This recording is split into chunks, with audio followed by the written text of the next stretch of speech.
Hello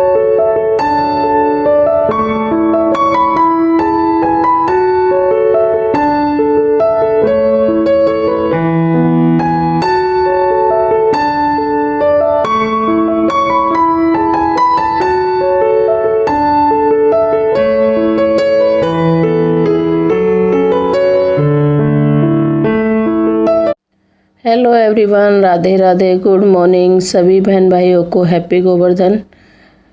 तो मेरा गोवर्धन का ब्लॉग बहुत लेट हो गया, सभी तक बहुत लेट पहुंच पाएगा और मेरी आवाज़ को इग्नोर करना क्योंकि मेरा गला बहुत बैठा हुआ है, सर्दी हो गई है। और अब की बार गोवर्धन हस्बैंड जी ने बनाया। तो दोस्तों कैसा लगा आपको कमेंट करके बताना। हर साल मेरी सासू माँ बनाती हैं और थी नहीं, मम्मी गई थी मायके। तो सुबह 6 बजे उठ के गोवर्धन के लिए गोबर लेके आ गए थे, उसके बाद बनाया और उसके बाद धुल दिए थे मैंने कंबल, क्योंकि सर्दी आने वाली है। तो धुल के मैंने कुर्सी पे रख दिए थे क्योंकि छत पे गोवर्धन बना रखा था। फिर हस्बैंड जी को लगा कि सूना सूना लग रहा है, फिर उन्होंने मंगाए कलर। तो कलर मंगा के कुछ इस तरीके से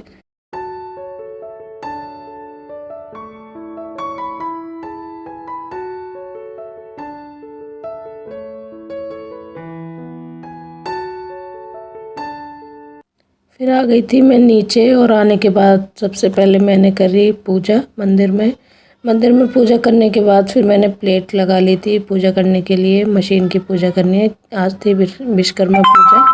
तो मैं इस तरीके से ही पूजा कर लेती हूँ और आज के दिन मशीन नहीं चलाऊँगी और ना कैंची चलाऊँगी। तो इस तरीके से पहले मैंने बांध दिया था कलावा। और आपके यहाँ पे भी ऐसे पूजा होती है, कमेंट करके बताइएगा। हमारे यहाँ पे आज के दिन पूजा होती है इसी तरीके से। तो मैं हर साल अपनी मशीन की पूजा करती हूँ, जिससे मैं कुछ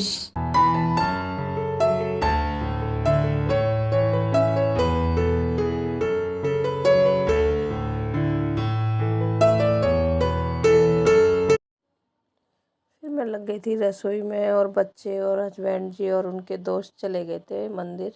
हमारे यहाँ पे एक मंदिर है, वहाँ पे गोवर्धन बहुत बड़ा बनाया जाता है और हम हर साल जाते हैं। इस साल मैं नहीं गई, दीदी भी नहीं गई, बाकी सब गए थे।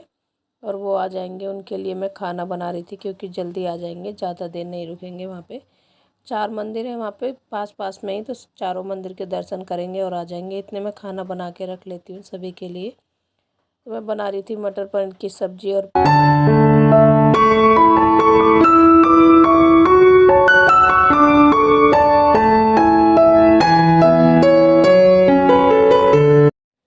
मसाला अच्छे से भुन गया था, मैं डाल देती हूँ इसमें मटर और पनीर दोनों।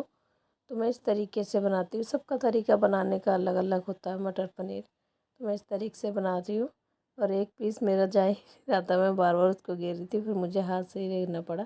उसके बाद वो सब आ गए थे और मैंने बना दी थी फटाफट गर्मा गर्म पूड़ियाँ।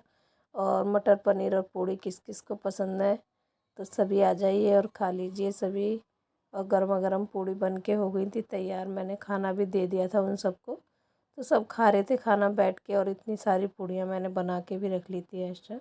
दे रहा था, बड़ा वाला बेटा खिला रहा था उन सबको खाना। फिर मिल ली थी मैं आपसे शाम के टाइम और मैंने जला दिए थे 5 दिए। और गोवर्धन की पूजा हमारे यहाँ पे इस तरीके से होती है। उस पूजा को जेंट्स करते हैं। तो दोनों भाई बैठ गए थे और छोटा वाला बेटा, और उसके हाथ में देखो फ़ोन भी था, वो फ़ोन नहीं छोड़ता है अपना। तो इस तरीके से हमारे यहाँ पे गोवर्धन की पूजा होती है और हमारे यहाँ पे जेंट्स ही करते हैं। तो बच्चे कुछ बैठ गए थे, बाकी इधर उधर खड़े हुए थे। तो सारे जने मिलकर पूजा करेंगे ये सब। तो मैं उससे बोल रही थी फ़ोन रख दो और वो सुन ही नहीं रहा था मेरी, बहुत परेशान करता है। तो हमारे घर के चारों बेटे और दोनों भाई बैठ के पूजा कर रहे थे साथ में। और गोवर्धन की पूजा इस तरीके से हमारे यहाँ पे होती है। मैंने देखा काफ़ी जगह तो लेडीज़ पूजती हैं गोवर्धन, लेकिन हमारे यहाँ पे लेडीज़ नहीं पूजती, जेंट्स पूजते हैं। घर में जो बेटे होते हैं वो और बड़े होते हैं वही पूजेंगे। तो इसी तरीके से हमारे यहाँ पे पूजा होती है, अठ्यावरी से और देसी घी और बूरा से पूजी जाती है। तो जीजा जी सभी के तिलक लगा रहे थे सभी, और खुशांत बैठा हुआ था, उसने देखो फ़ोन कहाँ पे रख दिया और फ़ोन तो छोड़ता ही नहीं है। और फिर पूजा करने के बाद लग गए थे सभी परिक्रमा लगाने, क्योंकि इसमें 7 परिक्रमा लगाई जाती हैं। जब पूजा हो जाती है उसके बाद 7 परिक्रमा लगाई जाती हैं। तो सभी ने परिक्रमा लगा ली थी और आशीर्वाद भी ले लिया था गोवर्धन महाराज से। और इस बार के गोवर्धन बहुत अच्छे लग रहे थे मुझे। मम्मी जी वैसे बनाती हैं जैसे पहले बनाते थे गांव में, और ये हस्बैंड जी ने फ़ोन से देखकर बनाया था, लेकिन बहुत अच्छा बनाया और हम सबको तो बहुत अच्छा लगा। और बच्चे लग गए थे पटाखे जलाने में, और गोवर्धन के ऊपर रख के पटाखा जलाया और एकदम से गोबर ऐसे छिटक गया। बहुत ज़्यादा बच्चे मान ही नहीं रहे थे। और बुआ सास हमारी आ गई थी, लेकिन उनकी सफ़र करके आई थी वो, तो ऊपर नहीं आ पा रही थी। कह रही थी मैं नहीं जाऊँगी, आप सब कर आओ पूजा। तो ये सब पटाखे जला रहे हैं यहाँ पे बहुत ज़्यादा। और देखो एक दूसरे के ऊपर ज़्यादा फेंकते हैं, और सभी बच्चे लग गए थे साथ में, दोनों पापा इनके, बड़े पापा और पापा सभी लगे हुए थे। और छोटा वाला बेटा गुस्सा होकर चला गया, कह रहा मुझे नहीं बताया आपने पटाखे फोड़ने, और वो नीचे था तो उसे नहीं बताया, फिर गुस्से में आएगा, बहुत उसको मनाया तब आया था वो। और आएगा ना फिर सारे पटाखे ले लेगा, कहेगा मैं किसी को नहीं दूंगा अब। और हमारे यहाँ पे गोवर्धन तक दौज वाले दिन भी फोड़े जाते हैं, इतना बच्चे फोड़ते हैं पटाखे बहुत ज़्यादा, और बहुत शौक है मेरे छोटे वाले बेटे को। तो जितने पटाखे होते हैं ना वो छुपा के रख देता है सभी से, और चुपचाप निकाल निकाल के लाएगा और उनको फोड़ता रहेगा।